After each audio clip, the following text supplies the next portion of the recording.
Le café est-il dangereux pour notre organisme?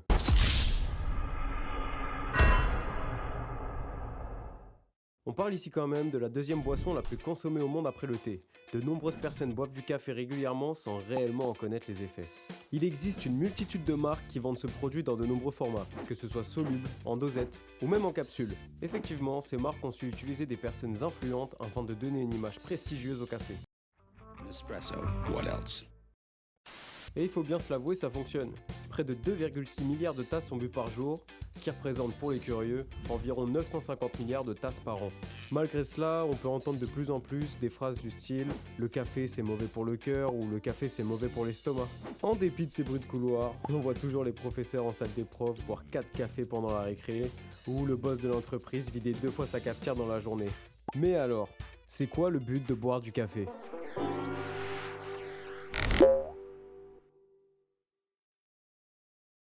Aujourd'hui en 2022, il y a une chose qui est évidente, c'est qu'on a tous déjà bu ou vu quelqu'un boire du café. Que ce soit votre papa ou votre maman, ou bien même l'amant de la voisine. Je rigole. Bref, attaquons le sujet. C'est quoi réellement le but de boire du café ? Est-ce que la plupart des gens en boivent pour l'amour de son goût, pour ses effets sur le corps ou tout simplement par habitude ? Et bah c'est ce que l'on va voir dans cette vidéo. Alors préparez-vous bien, parce que vos neurones vont chauffer. Wow, j'ai l'impression qu'on s'égare là. Nous, on va parler du café. D'ailleurs, j'avais une question toute simple. Comment s'est fait le café ?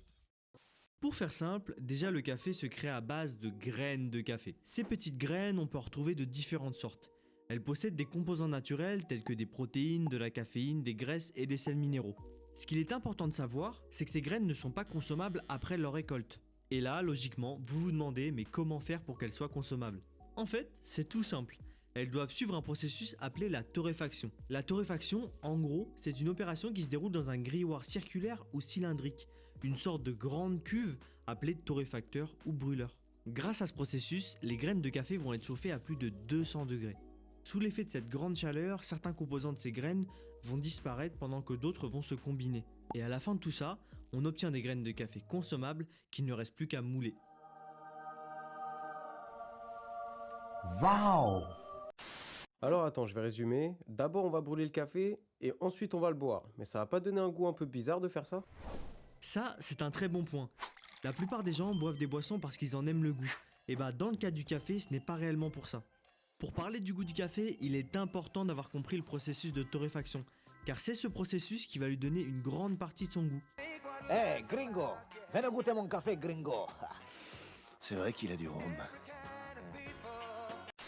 En fait, carbonisées, ces graines de café vont laisser un goût amer à la boisson qu'elles produisent. Ce qu'il faut savoir, c'est que dans notre corps, la capacité à percevoir et à éviter la saveur amère, c'est une sorte de système d'alarme contre des composants toxiques. Du coup, on associe souvent l'amertume avec des composants nocifs. Et savoir ça, c'est extrêmement important, car on peut se demander, mais pourquoi tant de gens boivent du café ? Bah, de ce que j'ai entendu autour de moi, les gens ils boivent pas vraiment le café pour son goût. Et bah c'est exactement ça. Malgré le fait que les types de café se diversifient et que l'on peut trouver des cafés beaucoup moins amers, voire même décaféinés, les gens en boivent majoritairement pour ses effets sur le corps. Pour aller plus loin, l'élément qui crée des effets dans votre corps, c'est la caféine. La caféine, c'est le composant du café qui incite le consommateur à en boire. Grâce à elle, la boisson devient stimulante et psychotrope. Pour que vous compreniez mieux, un psychotrope, c'est un produit qui agit principalement sur l'état du système nerveux central. En gros, il va agir sur votre cerveau en induisant des modifications de la perception, des sensations, de l'humeur et d'autres fonctions psychologiques et comportementales. Oula! C'est vrai que le café, ça a de sacrés effets sur le corps! Et c'est pour ça que majoritairement les gens, après avoir bu du café, sont beaucoup plus en forme et dynamiques. Ah ouais, ça a des sacrés effets, dis donc. Mais à force d'en consommer, on pourrait pas devenir addict ? Malheureusement, si. Le café pose des problèmes d'addiction car beaucoup de gens viennent à en dépendre pour être productifs. Ce phénomène, on le voit très bien dans nos sociétés, car cette boisson est souvent bue avant ou pendant le travail pour être en forme. La consommation régulière de café et donc de caféine, je souligne bien le mot caféine, peut donc créer une dépendance physique au café.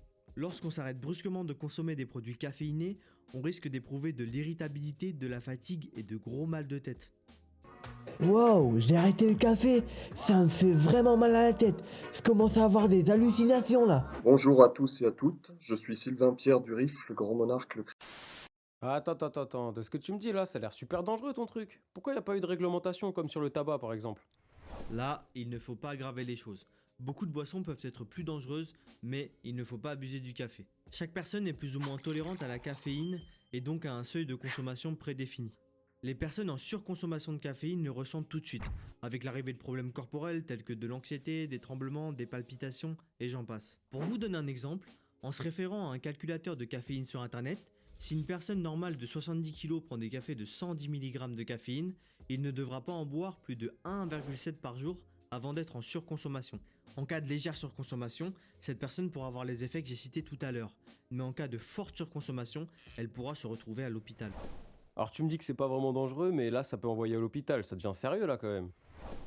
Et oui, et on peut même retrouver des cas de décès dus au café. En décembre 2019, Lucas, un jeune Britannique âgé de 36 ans, avait été retrouvé sans vie dans sa maison. Le défunt avait malheureusement fait une overdose de caféine.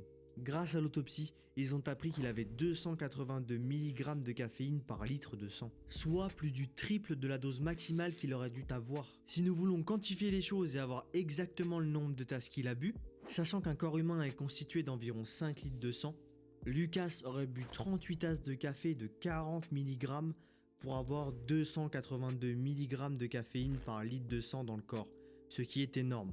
Bref, vous l'avez compris, il faut faire attention à la consommation abusive de ce genre de produit. Bon alors d'accord, en gros, si je résume bien, le goût du café ça reste assez subjectif et les gens ils en boivent surtout pour se stimuler et être plus performants dans la journée. Mais faut pas trop en abuser parce que sinon il y a des risques de problèmes de santé et d'addiction. C'est bien ça, je me trompe pas? C'est exactement ça, tu viens de définir c'est quoi le but de boire du café.